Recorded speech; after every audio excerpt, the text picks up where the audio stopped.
remember we met, I could tell by your smile. You hadn't been with a good girl like me in a while. Yeah, you were impressed, couldn't leave me alone. Text me every time that you pick up the phone. And I had control in the driver's seat, but my hands are slipping off the wheel. Now the tables have turned, now I'm up all night. I'm picturing you acting like a fool. I'm on the other side, you're like a full moon, and I'm up all night howling at you. Baik, assalamualaikum warahmatullahi wabarakatuh. Kami di sini dari kelompok 7 matkul kuliah metode penelitian kuantitatif.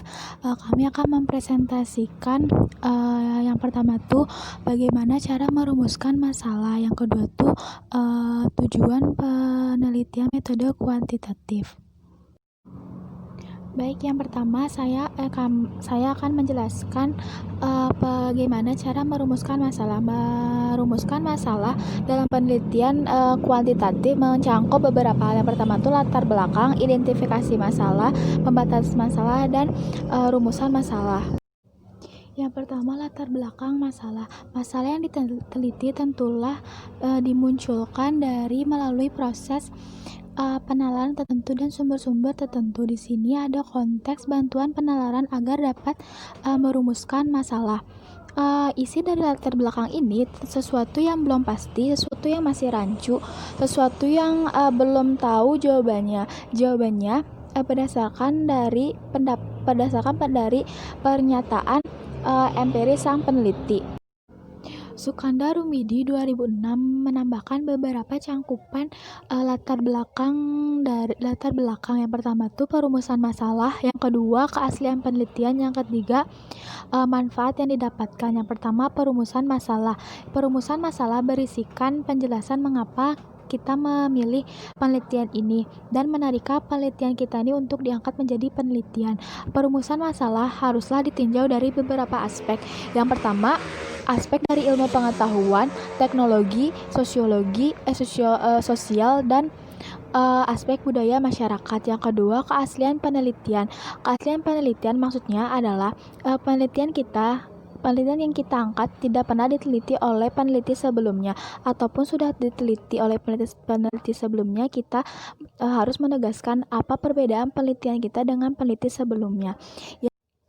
Selanjutnya adalah faedah yang didapat. Latar belakang juga harus mencangkup penjelasan mengenai faedah atau manfaat penelitian untuk pembangunan masyarakat, baik akademik dan non-akademik. Selanjutnya dari perumusan masalah, yang pertama kategori latar belakang masalah, lalu selanjutnya adalah identifikasi masalah. Identifikasi masalah artinya merincikan masalah sehingga dapat diketahui dengan jelas. Identifikasi masalah haruslah didukung oleh data yang mendukungnya.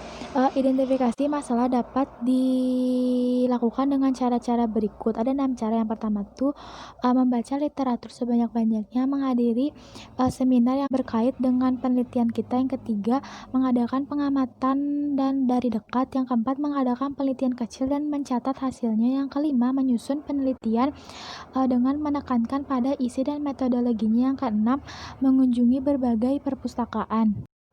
Pembatasan masalah. Dengan luasnya masalah yang timbul dari pertanyaan-pertanyaan yang timbul, maka diadakan kemungkinan pembatasan masalah agar peneliti terfokus pada penelitian yang akan dituju. Lalu selanjutnya adalah rumusan masalah. Dalam membuat rancangan peneliti haruslah menegaskan merumuskan masalah dengan jelas dan tegas, dengan tujuan agar penelitian bisa benar-benar terfokus pada tujuan penelitian.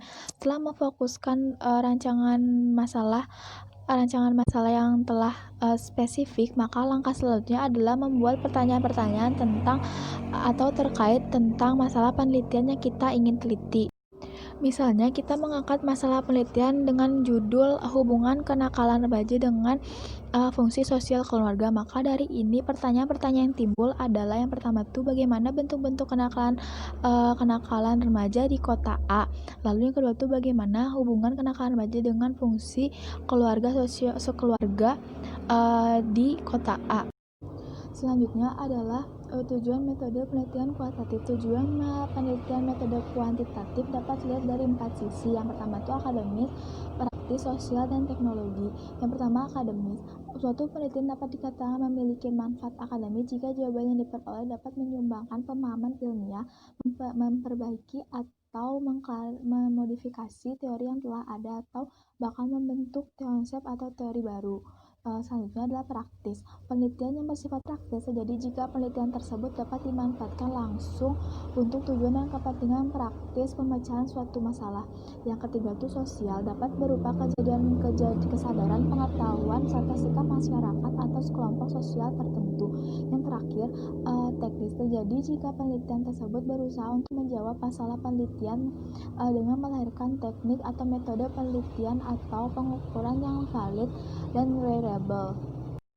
Sebagai contohnya adalah jika tadi mengambil rumusan masalah yang sama yang telah dijelaskan di rumusan masalah, maka tujuannya adalah untuk mengidentifikasikan dan mengetahui bentuk-bentuk kenakalan remaja di kota A. Yang kedua tuh untuk mengetahui hubungan kenakalan remaja